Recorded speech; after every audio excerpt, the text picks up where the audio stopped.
I think that where we are in society at the minute, and certainly in agency, is a lot of people are focusing on their personal brand. Yeah. And they see personal brand as walking around lovely houses, Yeah. you know, kind of stereotypical content, I would say. Yeah. Thinking that that's their personal brand, you know, it all looks quite formulaic. Yes. And but it's making it for themselves. Yeah. Does that make sense? Yeah. Whilst your work is still brand building, Yeah. but it's built around your client Yeah. and their outcome. Yeah. Is that? Yeah, I think that's how we'd. I mean, thank you, but yeah, that's how we'd sort of describe it. Like, See my little like here and there. I like your videos, your market updates. But what I like is that you've got a team of people around you that feel like they're on the same page. Yeah, yeah, we've got a really good team of people, a really good team. And you know, going back years ago, one of the things that you know, one of your goals wasn't to work weekends. Yeah, do you remember that? I do. Yeah, and that's a lot of. If you think about estate agency, a lot of weekend work. Yeah. So how did you go from not working weekends or from working every weekend to then not working weekends? Building the team. And that was the thing. So I knew for me, I needed to create a business. I couldn't have had, I mean, EXP, that sort of thing didn't really exist, I think, at the time that I started anyway. But even had it, I never wanted to be in the job fully at all times. So you wanted to build a business. I wanted to build something I could be proud of, something that would, you know, create opportunity for others as well. But yeah, also to give me flexibility. I definitely wanted to kind of make it more of a 5-day-a-week setup. So what allowed you to do it? Because it's obviously a cost. Yeah. And back then when you'd done it, you could argue that outsourcing and VAs and things like that weren't really much of a thing. No. So how did you go through that journey when turnover's good, but it's possibly not where you wanted it to be? Yeah. But you thought, I need people around me. What was the what kind of happened then?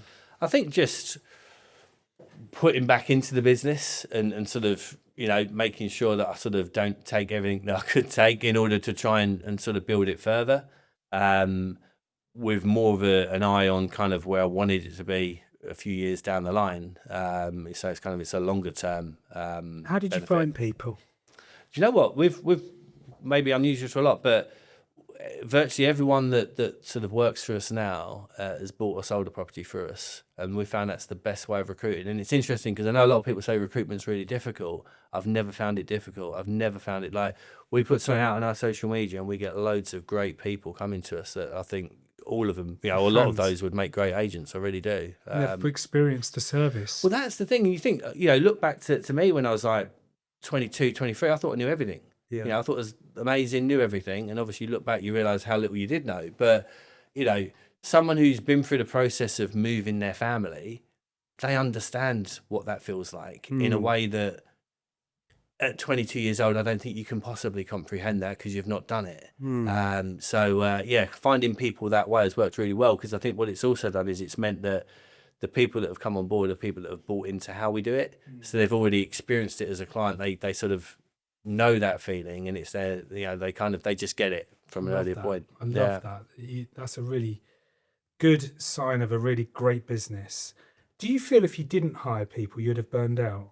Yeah, for sure. Like it wouldn't have been a sustainable thing. And also it's understanding that you're not the best person to do all things either. So it's, you know, hallelujah, right? Yeah, well, do you know what I mean? Like you just get old and you can't do stuff really. Imagine if you were the best at all things, you'd be fucked, wouldn't you? Yeah, well, you would be. Yeah, you'd be absolutely broken.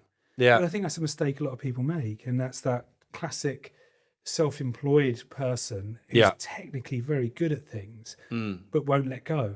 Yeah. How did you find letting go? Not that difficult if you've got confidence in people that you're with.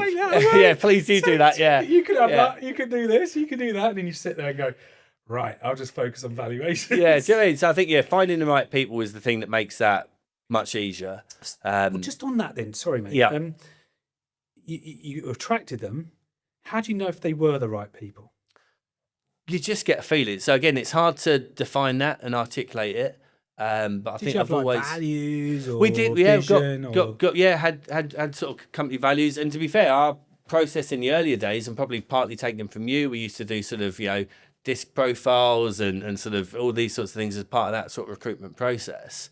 So that kind of helped to filter who you felt would be the right fit. But I think a lot of it is, especially our job is working with people, isn't it? So I like to think, there's not much that I'm good at, but understanding people, getting them is something that I can definitely do. And I think I've, managed to use that to find the right people. Have you ever found a wrong one? Yeah, we've had a couple. Yeah. What was the difference there, so people that are listening can take note? Because I think you've hit some real gold here. Yeah.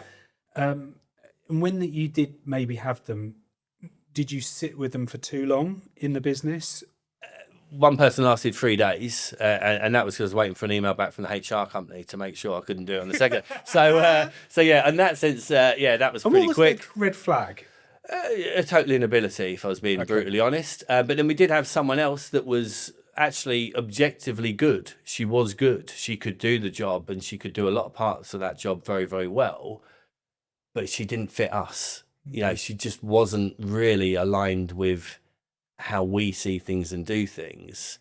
And that was maybe a tougher call, because it isn't that there's anything inherently wrong. In a lot of environments, that person would have thrived perfectly, but she just wasn't a good fit for how we were. And were you staunch on that, or is it just she realised it and left? What was the... No, I had to explain it to her that it was going to be that way. How did you do that? What was the conversation? Yeah, it was really just honesty. It's sort of saying that it's not the right sort of fit. And do you remember you started it as can do, will do, team fit? Yeah.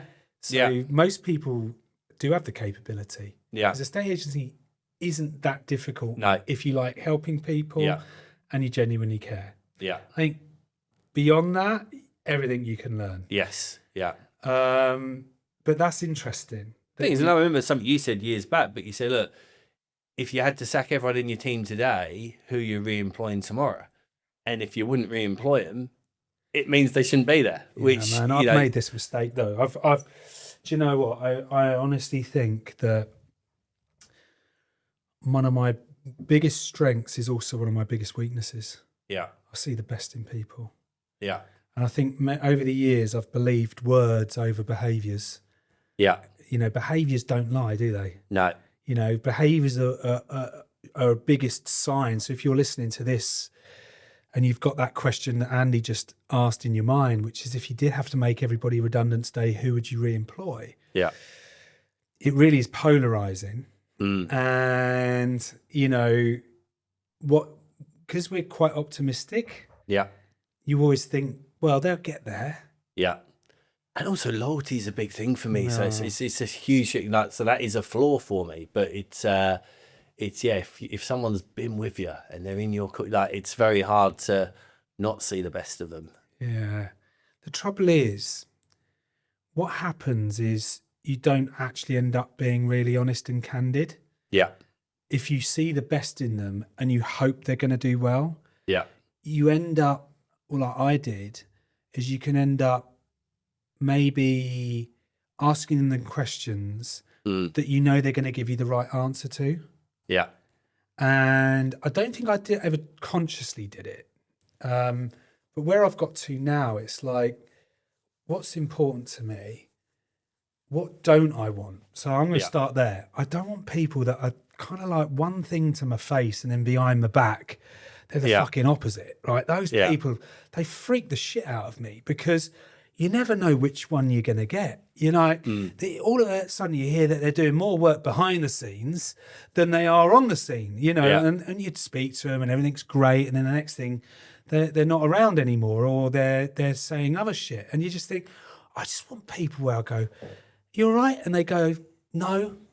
Yeah. You go, okay, that's a good start. What's wrong? And you can just, and I think obviously I own that because I've created that environment at times over the years where maybe people didn't feel they could be really honest. And I think that's really hurt me over the years because it starts from me not being really honest. Yeah. Fucking hell. I didn't think I was going to share that one today. Yeah.